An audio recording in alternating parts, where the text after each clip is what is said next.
तो आप सभी का फिर से स्वागत करते हैं न्यूज में। बीच में ब्रेक आने के लिए आपसे क्षमा चाहते हैं। ये ब्रेक कोई एडवर्टाइजिंग के लिए या किसी की प्रमोशन के लिए नहीं था, क्योंकि मैं यूट्यूब पर नया हूँ तो मेरे पास उस सेटअप का अभाव है। जैसे जैसे समझूंगा सीखूंगा, मैं कोशिश करूंगा कि बेहतर से बेहतर तरीके से आपसे बात कर पाऊँ, अपनी बात रख पाऊँ।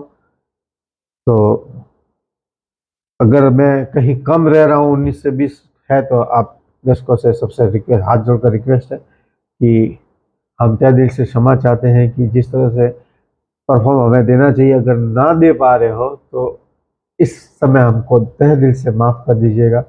हम जैसे जैसे काम करते जाएंगे, अपनी इम्प्रूवेशन बढ़ाते जाएंगे। ये हमारा वादा है कि हम जैसे जैसे आगे बढ़ेंगे अपना बेहतर से बेहतर प्रदर्शन करेंगे और बेहतर तरीके से आपके सामने पेश होंगे। तो जैसे कि हमने बताया कि हम इस प्लेटफॉर्म पे नए हैं और बात चल रही थी अल्लू अर्जुन सर की। तो देखिए, इसमें कोई भी हिंदू या सनातनी शामिल नहीं था इस घटना में। इतना ही बात समझने के लिए एक समझदार को इशारा ही काफ़ी है। समझने की कोशिश करिएगा कि मुद्दा क्या आया है कि ये लोग चाहते थे, प्रोटेस्ट कर रहे थे कि उस परिवार को 1 करोड़ का मुआवजा मिले। ये ये बताया गया है मीडिया द्वारा, अपने भोसड़ू वाले मीडिया द्वारा।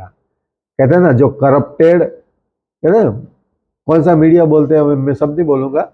मैं बीजेपी का फेवर वाला हूँ। मैं गुजरात से हूँ। I love Modi, I love Gujarat and I love Modi. मेरा फेवरेट वही रहेगा, यही है। लेकिन यहाँ पे इस वीडियो में किसी का ना तो प्रमोशन कर रहा हूँ, ना किसी का तिरस्कार कर रहा हूँ। तो आप समझने की कोशिश करिएगा।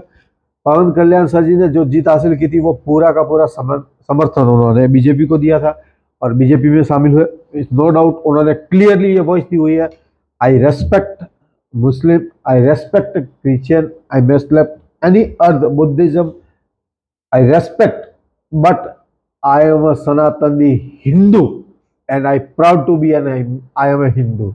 तो यहाँ पे भी वही बात लागू होती है कि समझ जाओ यार, कंट्रोवर्सी किसी पर्सनली किसी भी बंदे को लेके ऐसी पहले कभी बॉलीवुड का बोलिएगा मत। वो अपनी माँ को भी पैसे के लिए आपके सामने सुला देंगे, समझे। उनमें से किसी की बात मत करिए। जो साउथ का जो सिनेमा है, बॉलीवुड की 2% की भी औकात नहीं है कि वो साउथ के सिनेमा की होड़ कर सके। पिछले 25 सालों से बॉलीवुड क्या करता रहा है, उनकी स्क्रिप्ट को कॉपीराइट लेके यहाँ पे वापस से बना के अपनी जीवन आजीविका चला रहे हैं। इसे क्या कहते हैं, आजीविका चलाना, बिजनेस करना या कुछ नहीं है। एक छोटा सा एग्जाम्पल देता हूं कि बॉलीवुड में क्या है। विद्युत जामवाल जो साउथ में भी काम कर चुके मूवी में और अपने बॉलीवुड में भी उन्होंने काम किया है एज ए एक्शन हीरो के रूप में। लेकिन कुत्तागिरी देखिए इस बॉलीवुड की कि जो बंदा जो लीड रोल में, मतलब जो स्टंट अपने खुद से करता हो, उस बंदे की कोई पिक्चर रिलीज करने के लिए साम दाम दंड भेद सब कुछ आजमा गए ये लोग। लेकिन उनकी पिक्चर आखिर में विद्युत जामवाल ने अपनी पिक्चर को फाइनेंस करने का डिसीजन लिया कि उनकी ये पिक्चर को खुद फाइनेंस करेंगे। तो उस शूटिंग के दौरान खुद फाइनेंस करने में स्टार कास्ट एंड क्रूज का 100 पिक्चर रिलीज के लिए रेडी हो गई और अंतिम में जाके आखिर में कोई डिस्ट्रीब्यूटर नहीं मिला। ये सोचने की बात है कि बॉलीवुड की मूवी को डिस्ट्रीब्यूटर ना मिले, ये बात हजम नहीं होती। ये इन बॉलीवुड वालों का बाइकआउट है, क्योंकि वो नॉन फिल्मी बैकग्राउंड से आता है। तो आप समझ रहे हैं मैं क्या कहना चाहता हूँ। तो इन भोसड़ू वालों की तो बात छोड़ ही दीजिए, ये जाए गांड भराने। अपने को अपना जो सिनेमा है वो तहे दिल से, मैं क्या आप भी, और मैं गारंटी के साथ अगर आप बोल नहीं पा रहे हो या किसी को प्रोड्यूस नहीं कर पा रहे हो, तो मैं आपकी तरफ से ये बात बोलता हूँ कि आप जितना प्यार आपने देखा होगा बॉलीवुड इंडस्ट्री से, जितना साउथ इंडस्ट्री से, उतना प्यार बॉलीवुड से नहीं होगा। और अगर हाँ वन साइडेड लव हो आपका, तो आप अंधे होके किसी एक्टर से प्यार कर सकते हैं, वो शायद सलमान हो, शाहरुख हो, या कोई भी एक्स वाई जेड, उससे मुझे कोई फर्क नहीं पड़ता। तो आपका पर्सनल ओपिनियन। लेकिन अगर आप सच्चे हिंदुस्तानी हैं, तो आप बॉलीवुड को छोड़ के साउथ मूवी इंडस्ट्री को आप कहीं ना कहीं दिल से आप उसको पसंद करते हैं और करते हैं। ये मेरा प्रॉमिस है, वादा है और गारंटी है, ठोक के बोलता हूँ। तो आप भले किसी कारणवश आप मीडिया में ये बात नहीं बोल पा रहे हो, नहीं बोल रहा, तो इसकी तरफ से, आपकी तरफ से ये बात मैं डिक्लेयर घोषित कर देता हूँ कि इससे पहले आज से बेहतर ना गवर्नमेंट आई थी, न मतलब दूर दूर तक नहीं आई थी। मतलब ये जो 15-12 सालों में, ये 10 से 11वां साल जो लगा है, इस मैं किसी भी पर्सनल किसी इंसान का नाम नहीं लूंगा, लेकिन सुनिए, शायद हम अब दूसरे सब्जेक्ट की ओर बढ़ रहे हैं, तो इस वीडियो को यहीं तक के लिए शायद ठीक रहेगा। बात आपको समझा दी गई है कि ये कंट्रोवर्सी क्यों हुई, ये बात अल्लू अर्जुन सर के घर तक, पथराव तक क्यों पहुंची। इसका सीधा सीधा मतलब यही है कि इसमें पॉलिटिक्स इन्वॉल्व हो चुकी है। और इसमें पॉलिटिक्स इन्वॉल्व होने का रीजन मैं आपको साफ शब्दों में समझा देता हूं कि पवन कल्याण सर जो चीफ वाइस चीफ मिनिस्टर है, उस पोस्ट पे है, और उन्होंने स्ट्रिक्टली ये डायलॉग 7 महीने पहले जो मैं आपको बताने जा रहा हूँ वो उन्होंने दिया था। उन्होंने ठीक 8 महीने पहले चंद्रबाबू नायडू कोई रीजन से अंडरवर्ल्ड में जेल में थे, वो अपने पार्टी कार्यकर्ता से मिलना चाह रहे थे, और जो उस टाइम पे जो सरकार थी, उन्होंने इस चीज को नकार दिया और नहीं मिलने दिया गया, अपना पूरा मिनिस्ट्री पावर लगा दिया वहां पे कि इन दोनों की मुलाकात ना हो। तो इससे नाराज होकर पवन कल्याण सर ने आंदोलन छेड़ा, जीत हासिल हुई, और वो कांग्रेस हटाओ का नारा उनका सक्सेस हुआ, जो इंडिया में 100% परफॉर्म देने वाली पहली पार्टी बनी। उसके बाद वो वाइस चीफ मिनिस्टर की पोस्ट पर आए। तो इसी का बदला लेने के लिए ऑपोजिट गवर्नमेंट्स का ये मौका था कि किसी न किसी तरह से उस परिवार को चोट पहुंचाई जाए।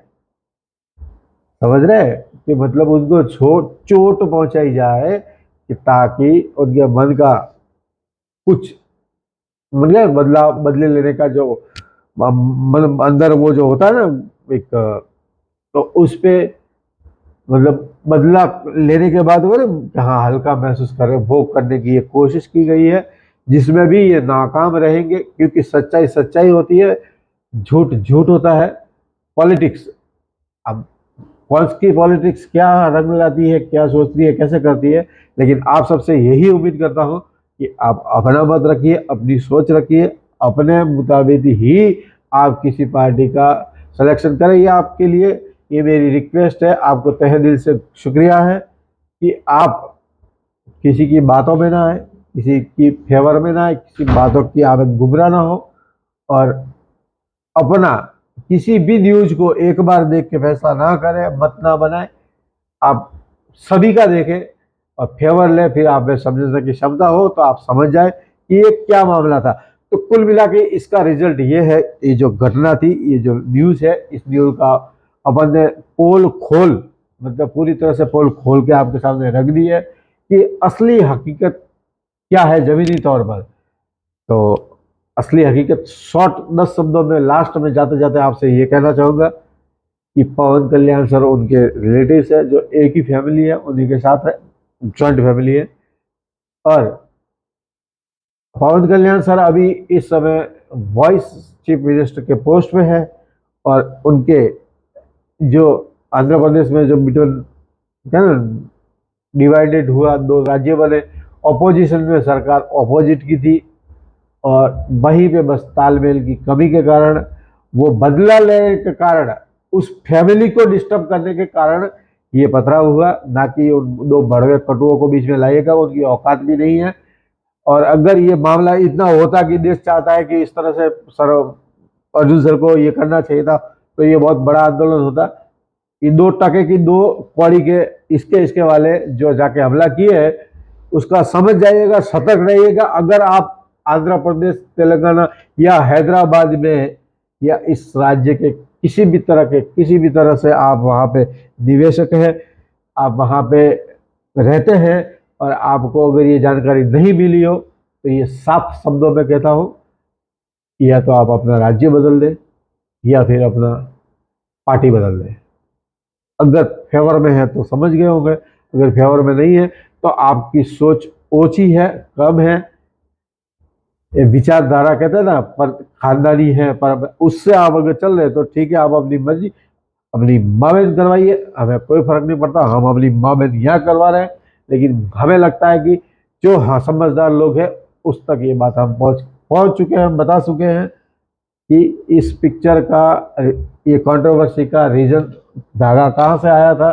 तो हमने वही धागा पकड़ के पोल खोल के आपसे इस न्यूज की आपके सामने, आपकी विस्तार से आपके सामने हमने ये बात रख दी है कि क्या कारण है, क्या कारण हो सकता है। तो आज के लिए इतना ही, फिर मिलते हैं। उसके लिए आपका बहुत बहुत धन्यवाद। थैंक यू, गुड नाइट, नमस्ते।